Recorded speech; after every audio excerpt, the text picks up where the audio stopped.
Everything in boats are susceptible to that salty air. Fail moment, explanation.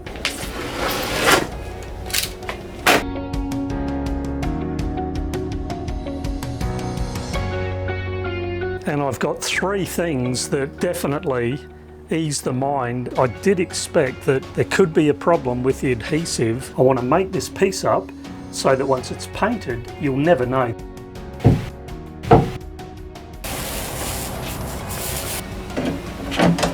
I would be losing some height, and I just didn't really want to do that. Any and every piece that covers up this insulation is a move in the right direction.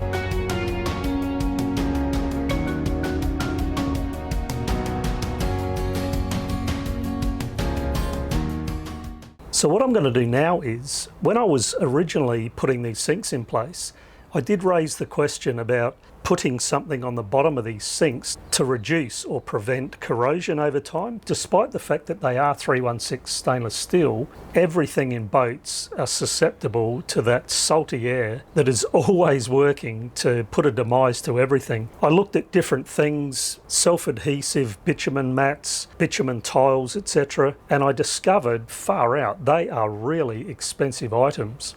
So what I'm going to use is this bitumen paint, Ormanoid. It's a very old Australian product. I've used it before. In fact, I've still got a very old tin in the days when little adhesive sticky price tags went on things. There's a little blast from the past. So what I've decided to do is just use that, which I actually have bought, to coat two things inside of Mistress. One is the bilge and the other is the anchor locker. That's why I've got that volume there, and in fact I may need more. So I'm thinking about it, I just thought, why don't I just use that? So by putting that on, it'll block the oxidative processes that would otherwise hang on the bottom of these sinks.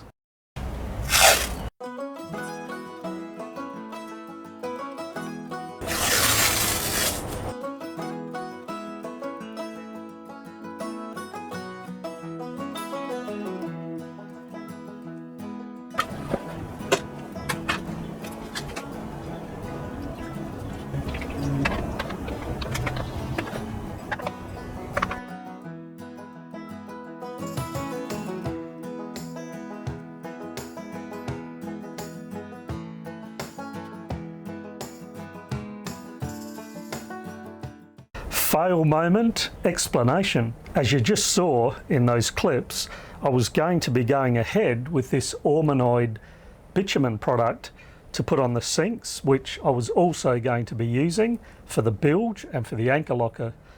And I've decided that's not a good idea. I am aware that it's a product that was actually used quite a lot, probably in many years gone by. I was going full steam ahead with this, but I've just stopped and had another good think about this, and it's not what I want to do.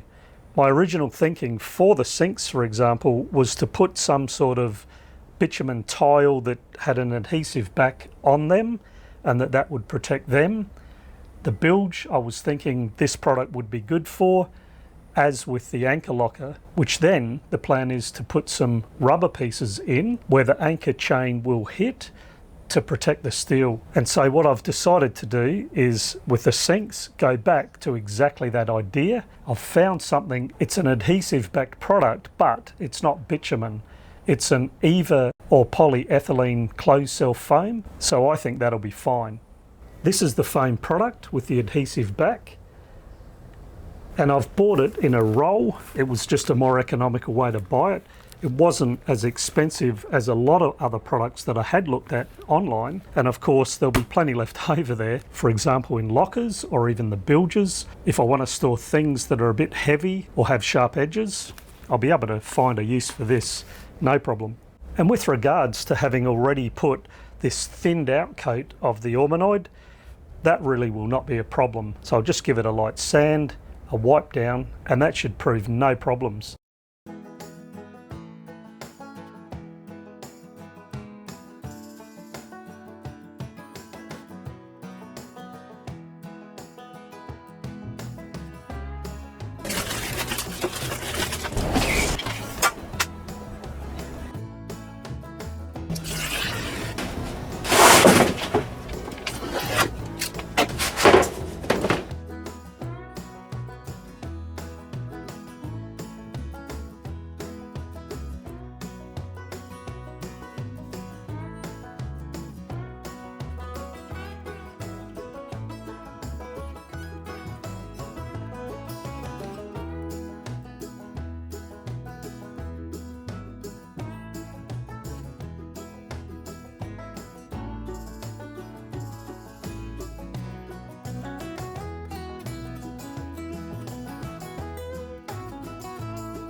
Well, there we are, a few days out of the boat, and I've got three things that definitely ease the mind and means I don't have to have that as a monkey on my back ahead. The three things are, I've recessed those sinks so that they're now just below flush with the tops, which is great. I've cut those little inspection penetrations in that bulkhead behind the galley top here so that ahead, not really a case of if but when I might need to get to these taps, I'll be able to do that without removing the top or any other major headache of work.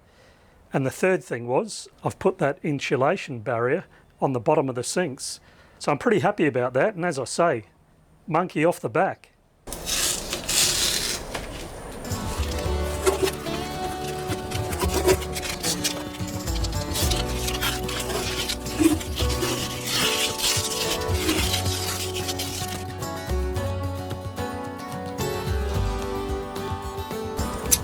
So with regards to the insulation on these sinks, I'm mostly very happy with the way that they've come up across the bottom of the sinks and around the cutouts. That's all really good, and I actually did expect that where it curved to come up to the vertical parts of the sink, I did expect that there could be a problem with the adhesive holding that foam in place. And so I sort of preempted that, as you might have seen with the prior videos, that I did put a bead of Fix 15 around those edges because I exactly expected that where they turn up that it might have let go. And so I've actually had to do an additional application of adhesive with a ratchet tie down to try and hold that in place. And where the edges weren't held down, it has still let go. That's not a big deal because I'm going to just trim that off so that it won't even be there. The issue, of course, is where the sink side is. If the foam hangs out, water could sit there, and I do not want that. As you saw, I cut those little V's on each side so that if/when water does run down the sinks, it's got a place just to drain off. And as you can see to your left here, I've got another batch of that Western Red Cedar for the lining. That's had one edge and one face done, so I just need to do one other edge and one more face, and then that will be another batch done. Which brings me to yet another little adjustment into the program. I was keen to get this bench top with the sinks in back into Mistress and permanently fit them. However, I've realised that the time to get all the painting done around that galley area is before that goes back in. And as I mentioned in the prior video, getting that saloon painted has definitely started something which will continue. So before getting this galley with the sinks panel in, I'm going to continue on with the painting.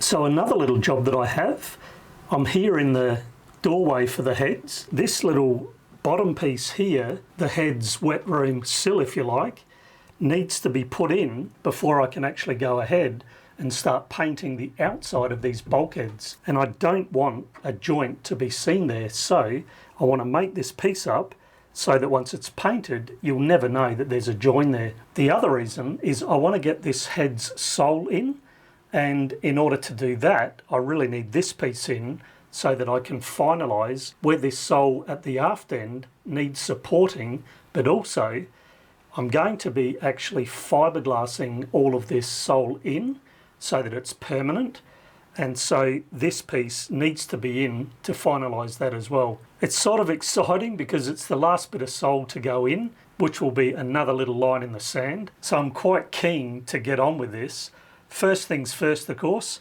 which is to get this piece in.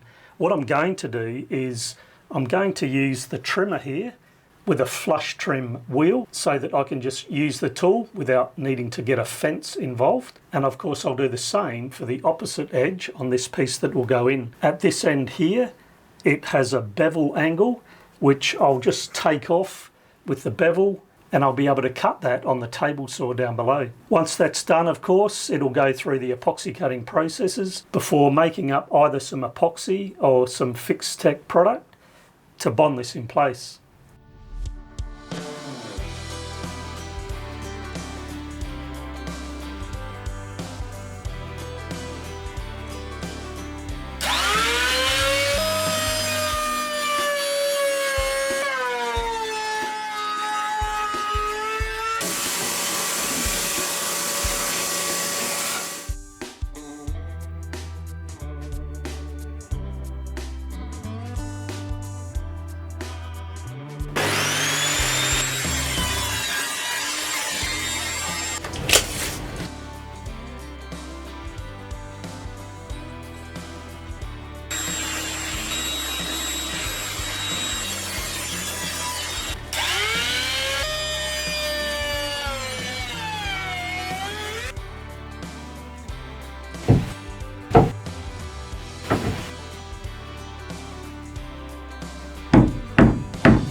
I've got a few little parts and jobs very much lined up, waiting on one more part of the puzzle to go in place before I can proceed, and a few of those are just waiting on epoxy to cure before they can be installed. Also, there's a few bits of lining that I had to trim a little bit shorter. They were a little bit long, so I'm just waiting on the paint to dry where I've had to reapply that. One of those pieces though is my solution for fitting this lining.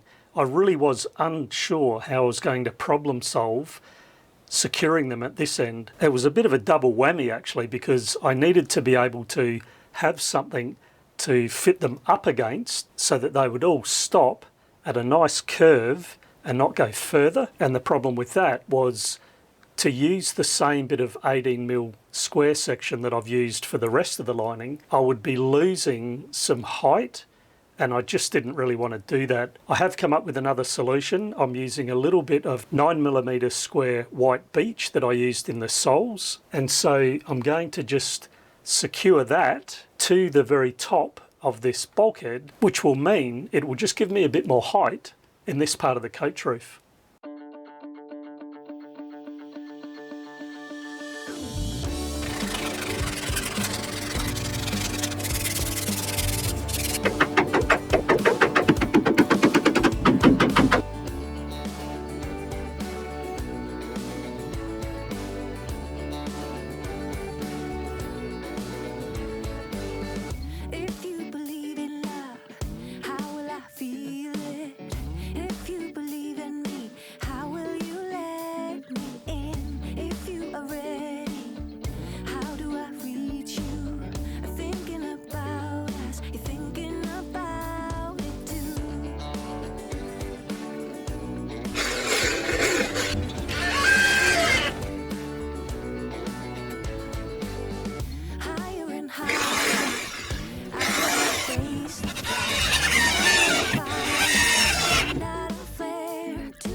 Any and every piece that covers up this insulation is a move in the right direction, I say. It's nice to see more panelling, and it really is materialising in the way that I hoped. I really do like the V-groove, having that slight hint of the grain of the cedar coming through. I like it. And just to comment as well, the weather's definitely heating up. It's been up and down, but it's been enough that I've gone and retrieved my portable air conditioner from storage, and I've got that set up. I had that running yesterday, and yeah, makes a difference. It does struggle to cool the whole space, but when you're near it, that cold air is lovely. As you likely noticed, I'm putting 2 screws in these panels here, and the reason is probably obvious. It's because I've had to bend a curve on those, because where I've got these double beams for supporting the rigging, it made it difficult to put the bearers up to the same height that they are on the other beams. That's one reason. And the other reason is because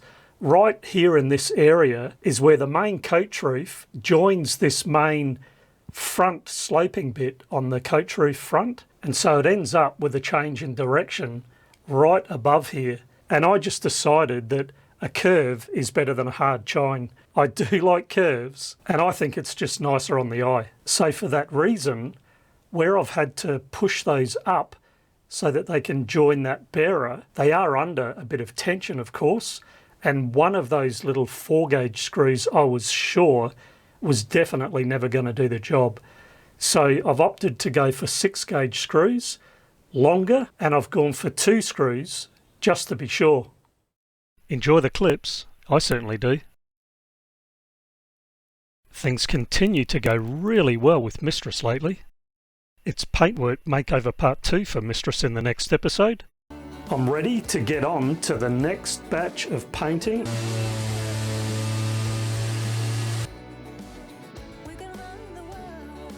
Can I ask you to hit the like button, subscribe if you haven't, and please check out my website, and of course leave a comment because I like reading what you have to say.